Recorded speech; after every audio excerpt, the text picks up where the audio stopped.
So we're going to talk for about 20 odd minutes. I'm very much going to focus on the analytics in this because I'm aware that the room is full of analysts. So we're not going to touch on too much on data infrastructure or politics or how to ramp up your PHM platforms, because we know everyone's in a different place at the moment across London. So we're going to very much focus on insights and how we use analysts in anger across the system. So there's 4 things I'll touch on today. There's population health management in action. So I'll go through 2 use cases. I'll talk about the team, how we right-size a team, change our function away from the jobs we used to do to focus on what makes change for patients.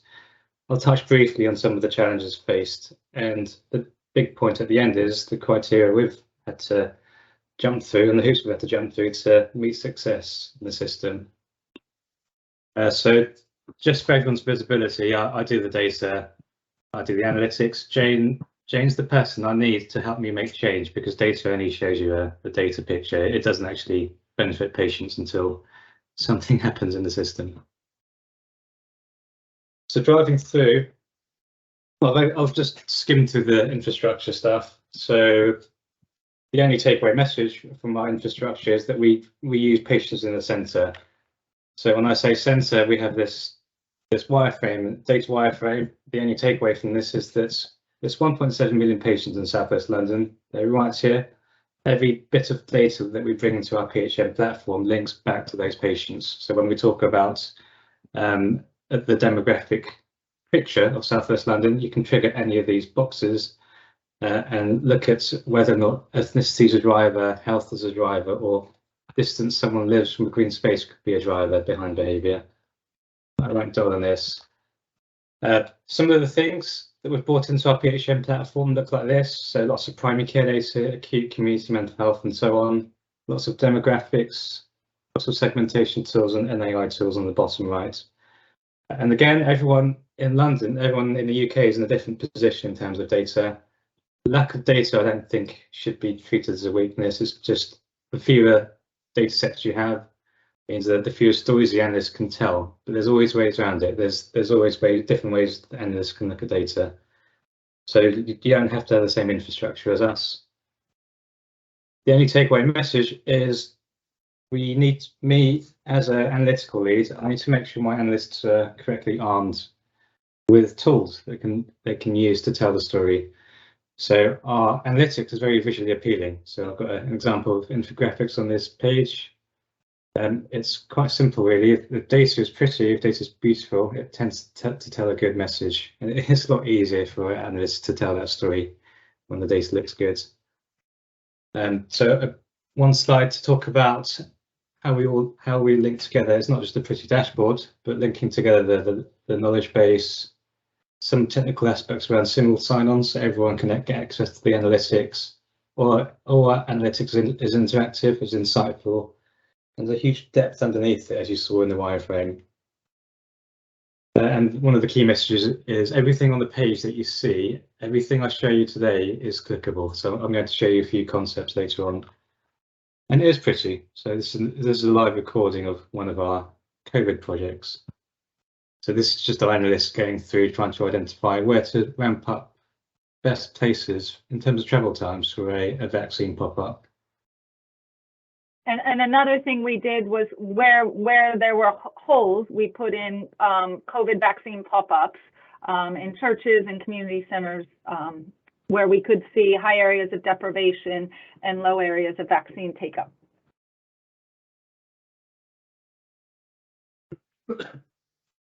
And again, just the take-home message that everything is clickable, but I'll show you what that looks like in a second.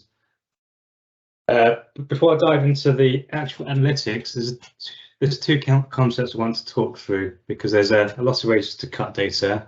So the more data you add to it, the better a story you can tell. So I'm going to touch on how we talk about equity in South West London and how we target change with more data. So I'll pick on COVID as an example. So I'm taking the risk here. I'm using live dashboards. Could go wrong. So COVID's very relevant. So it's a good example of using the equity story. So what what I struggle with in the media is there's a lot of untoward narrative. There's lots of knee-jerk reaction to data.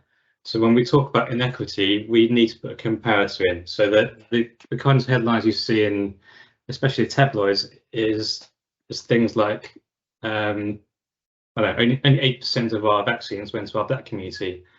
We don't know if 8% sounds terrible, but we don't know if that's good or bad unless we compare it against the population size. So if it turns out something like only 2% of the population is Black, but 8% of our vaccines went to our Black community, that's a very good story. So that's the comparator we need to put in there. Sadly, that's not what really happened. It's a very different story.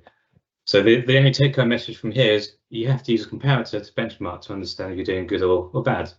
So using this as an intro for COVID first dose uptake, what we've done is we've dropped in our population sizes across all these metrics. So the take-home message here is that 67% of our population is white in South West London. 69, nearly 70% of our vaccines went to our white community. So in terms of equity, our white population were more likely to get the vaccine. And sadly, if we go down, our mixed and Black communities are the least likely to be vaccinated compared to the populations.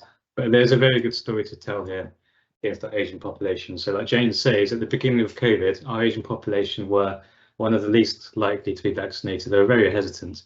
But via the drill down that we were able to do and the identifying which mosques, which worship centres, which communities to reach out to, you see now our Asian community are our highest population in terms of ethnicity to be vaccinated.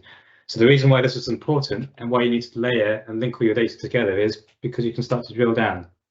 So the knee-jerk reaction is to say that our Black community, and I'll click on this, is our least likely to be vaccinated. Yes, that's true, but there's a huge story underneath it. Our Black community are the youngest in South West London. Our Black community are also the most deprived, the most likely to live in a deprived area. So there's a level of targeting you can do in terms of regionality, but there's a lot more layers underneath that, because when I click on Black, what we start to see is our Black least deprived community are actually the most likely in South West London to be vaccinated. So there's a good and bad story. You can't just bucket everyone's Black into a single bucket. We need to start to carve up and segment the data and start to understand what's good behaviour, what we can replicate across other areas. So using this example, our Black least deprived, being very blunt, that's our most affluent community. We're not supposed to use that word, but it's a fact. So our Black least deprived community, we start to see it's Sutton as the driver behind good behaviour. So it's worth talking to Sutton and trying to understand what they did at a local level to bring on our Black community to be vaccinated. And they were going street by street with community vaccine champions to support uptake in the least, in the most deprived areas with the least take up, and they were able to flip that. And then beyond that, it's our female least deprived Black community, the most likely entirety of South West London. So there's a good news story there. Again, there's a flip side we need to look at. So that's the take-home message for equity. You have to have a comparator. And the second part I want to look at is how do we target change? So looking at opportunities. So the other concept is laying on top of demographic data, health data. So here we're looking at maternity as an example. If I clicked on something here. So in the last 2 years, we've been blessed with 28,000 new births in South West London. What we wanted to understand of the maternity programme is there's buckets of untoward in the system. So we know that booking late onto the antenatal pathway, your weight and smoking as a mum is not good for your children. It tends to point towards untoward outcomes. So we wanted to understand with the resources available in the maternity, where do we need to target? Where's the most untoward? Because we don't have the resources to target all 38,000 mums. So I received funding for smoking cessation with maternity. So we've used these analytics insight dashboards to help us focus our funding allocations. So the targeting we've done is, if everything was equal, these dots, which the dots are mums that smoke, and these lines, which is the late bookers, they should be in a straight line. They should be vertically straight if that was equity, because then we would be saying everyone is just as likely to smoke or not smoke. But what we see is that the dots are very much slanted. So our most deprived mums, 27% of most deprived mums smoke, which is not great. I think it's about 13% of the population smoke. But at the bottom, our least deprived, only 7% of the mums smoke there. So it's a missed opportunity, it's a big gap, and the problem is the story gets hidden because London is an affluent area. There's less deprivation, the deprivation scale. So most of our population live up here. So the drill down to start to do is we need to understand at a local level where this population is. So we can start to click through, and this is the weakness of a live demo. It could crash on me. So we start to dig through our most deprived mums. We're now drilling down to 2,400, and we start to see that the story isn't equal, even in deprivation. There's a big variance in age. So our youngest mums are the big driver behind this. Our youngest mums are 29% like to smoke, and even underneath that, there's an ethnicity story. So it's very much our white, in terms of size, our white deprived mums are the most likely to smoke. So I can click through that. We're now narrowing down to 1,000 patients. So if we're coming up with a strategic approach, like Jane says, to target communities, we're now talking about our most deprived white mums who, and if we've got resource limitations, we want to target our big win areas. So Croydon and Sutton, for example, at the top, whereas Kingston and Richmond, very small populations of mums that are white and deprived that smoke. So very small buckets of outreach and segmentation to get to where we want to. So those are the two high-level concepts. So Jamie, just to break in and answer one of the questions. So that dashboard you just had up, everyone in our system has access to it and can get that information for themselves. So that's another key innovation in Southwest London, is that we want everyone to have data at their fingertips. So this is an online resource for everyone in our system.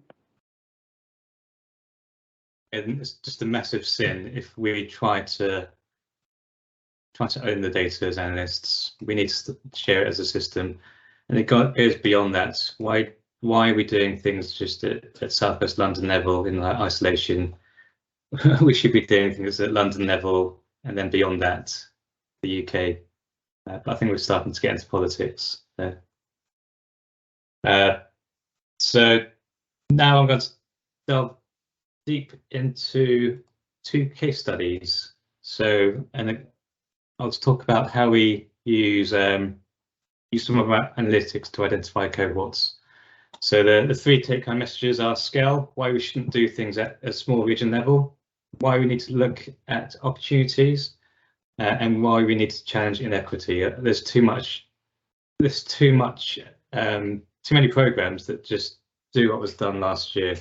We need to challenge the status quo to make change. So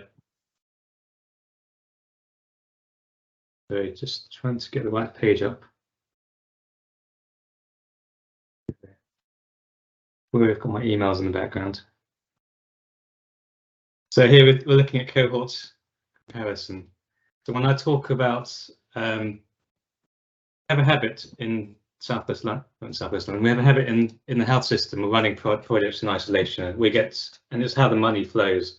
We get projects by borough sometimes, and boroughs focus on cohorts they need to target. Sometimes when we look at scale, it turns out that the inequity, the patients that face the most access problems, sit all in one area, and that the weakness is if the money spread out across 6 boroughs in Southwest London, sometimes that doesn't meet need. It instead forces money into boroughs almost for the sake of it. So here we're trying to identify cohorts, opportunities to change. So I don't know if anyone remembers QUIP or programs to change, but there's a lot of them in the NHS. So what we've tried to do is put them all into one area here. The key message is everyone's got their own programs. what would be useful is if you took a step back to compare, to look at other people's programs to understand if there's opportunity in your area. So the idea is you can go in here, click. Hoping this doesn't kill my computer, but the idea is you can click through, start to look at other people's programs, see where the pressure points is, and see if that changes the programs you want to work on, or blue sky thinking, actually give your money to another borough who actually needs that money more than you do. And if we work at London level, maybe other regions in London need the money more than we do for some of these programs. And another example is we've been very disease specific focused with our clinical networks, but again, there's a lot of opportunities as if we look at overlaps.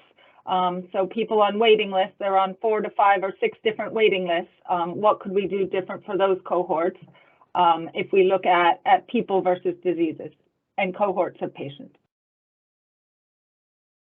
So looking at comparators, what I've done here is I've dropped in 3. I've dropped in 2 now.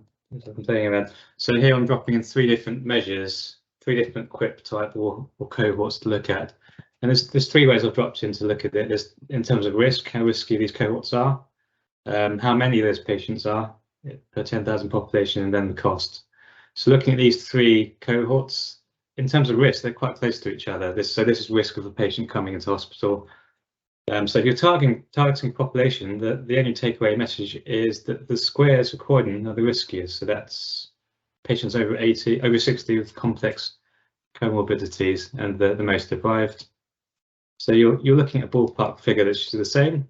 But if I click on population size, you start to see variation. So not just looking at opportunity in terms of risk, but now looking at the size of the problem. And we see huge variation in here. So Croydon, looking at this project, square again, if you're looking at targeting a population and a risk, Croydon far outstrips any other borough by a long, long way. Croydon by double, and Wandsworth by, should do quick maths, 3-4 times more. So if you're trying to do fair shares across the system, Croydon should quite literally get a lot more of this money for this one or this program, for example. And then cost opportunity here, I'll click on that. The cost of those patients is astronomical. So yes, Croydon had the biggest population size allocated to that, but actually the average cost per patient is highest in Kingston. So there's something very closely we need to look at there. Why is that the smallest population, but the most costly in Kingston? So again, working at a scale to understand where the opportunity is. And then I spoke about equity. The problem with the data I've showed you just now is you were only identifying those that are diagnosed or those that are willing or know how to navigate the health system. So here we need to always cast an eye on equity, whether or not picking on any of these programs, we are targeting the right populations. So here, for this one program, we are again looking at the equity work I was showing you before. We are inadvertently or perhaps as actively targeting our female population more, much more likely to be targeting our Black community. And because it's under a complex comorbidity program, we are targeting hypertension, diabetes, and worryingly depression underneath that.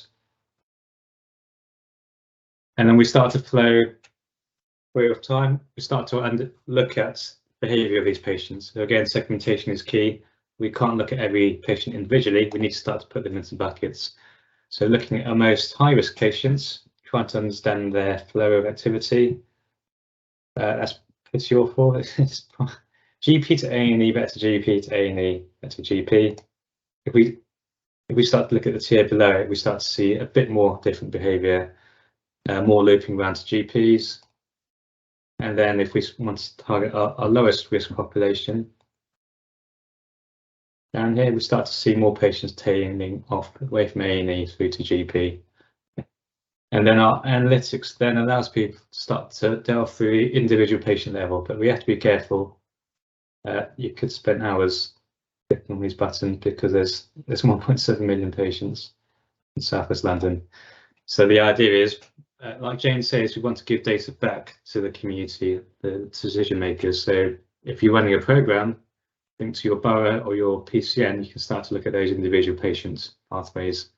So identifying whether or not an intervention actually helps, if it actually stops a patient's access to, say, A&E, or improves their outcomes, for example. But again, a very pretty way for our analysts to talk through the system. I'm going to very quickly run through the second case study. So I've spoken about cohort identification. Now we need to prove that some of these interventions actually work. So the second case study looks at bringing patients who are frail or potentially frail and who are at risk to the system, and identifying whether or not an intervention works. We need to openly admit sometimes it doesn't work, but sometimes it actually does do a lot of good for the patients. And identifying more opportunity. So although we're trying to target patients that are frail, there's lots of patients that are frail. Sometimes we inadvertently target the easy to reach patients, those that put their hands up first and those that are most visible. So we need to ramp the data up in a way that gives those that are looking after the case notes a way of targeting patients that are missed inadvertently. So here we're describing how we've identified benefits to the patient. So I'm talking about proactive anticipatory care here as a program, or PAC for short. The very quick take-home message is that if you're on PAC, your unplanned activity decreases dramatically 4 months after joining PAC. So your A&E activity drops by 56%, your unplanned care by 60%, and your one-on-one calls drop as well. But alongside that, your planned care activity drops off as well. And again, dropping equity into this, we want to understand that there's opportunities to reach out. So there's patients on PAC, but there's also a big cohort of patients that look like these patients. They live in the same place, they have the same illnesses, but they aren't part of the program. So we need to understand if our program is rolling out in an equitable way, if there's opportunity to target different cohorts that missed out on.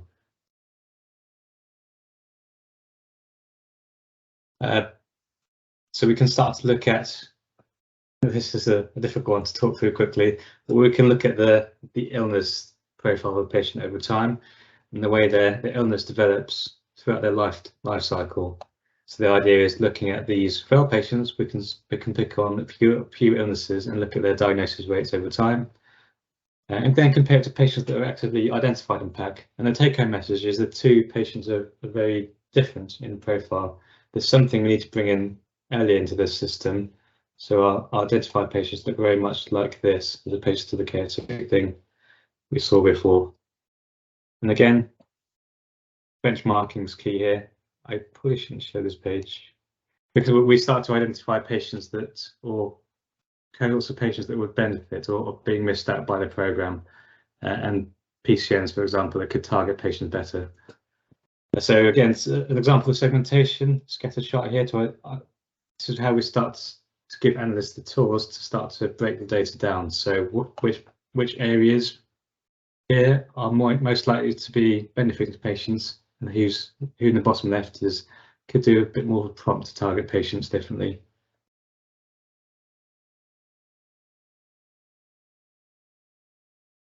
So I'm just trying to play with slides here. Here we go. So quick dash through the other three. So I've gone through the analytics insights now. These are quite quick slides. So the key message is we need to empower our analysts. Analysts are now a different breed. We need to right-size the size of the team. So the things I was doing before are very different. I need to retrain the team. I need to give them the rights to access the right communities to make change.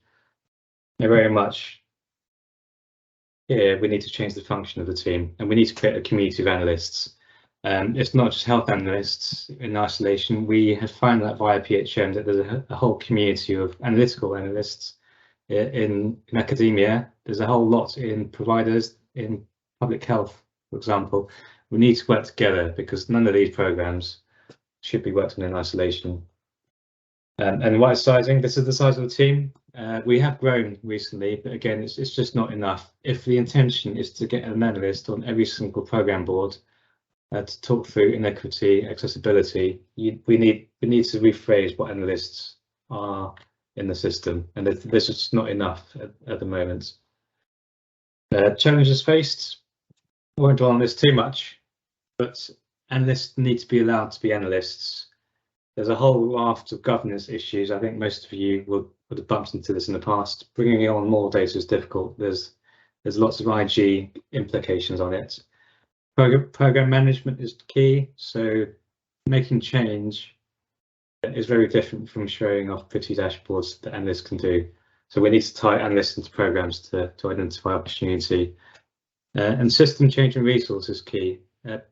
Changing people's mindsets is hard. So bringing analysts to program boards is quite a new concept in South West London, but the benefits are huge. So traditionally, analysts are brought in at the last minute. We've all been in meetings where we go away and we ask analysts to come back with the data next time, but the dashboards I show you, we are now able to have analysts on the front line, so they're able to narrate the story live in front of the audience and spend 5 minutes going back and forth with colleagues in the room to understand opportunity. So it speeds up the decision-making process. The very last slide starts to look at criteria for success. So, and it's difficult navigating analysts. You have to trust the team. There's a whole wealth of different ways of looking at data coming up in the future, especially when we talk about artificial intelligence. We need to be very honest. There's a lot of pretty things I showed you today, but there's analysts in different places that are better at narrating some of this. So an easy one is academics. Academics understand artificial intelligence, machine learning much better than I ever will. So we need to bring them into the fold and get them to help us narrate the data. I spoke about positioning your analysts, get them front and center. They need to be involved in all the boards because they can come up with ideas. They can come up with ideas to change. Be fearless. That's a key one. Analysts in the NHS have traditionally, we sit in a very dark room in the basement. We need to change. We need to be on the front lines. Data is beautiful. Is key to success because if I can convince people with a beautiful story, it convinces people to start using those dashboards themselves, to delve into the story, and to narrate data independently. And then champions is key here, and that's very much why I've got Jane on the call. If you haven't got a champion to make change, all we're doing as analysts is being very blunt, showing pretty pictures and a bunch of numbers to people who are willing to listen. You need to find champions who actively want to make change to the system. And the very last topic is patience. I've got zero patience. I want to make change as soon as possible. I want all the data in place. I want all the governance ready, but there has to be an element of patience here. It takes time to change. It takes time to train up your analysts. So the key message is take a bit of time, don't rush into things too quickly.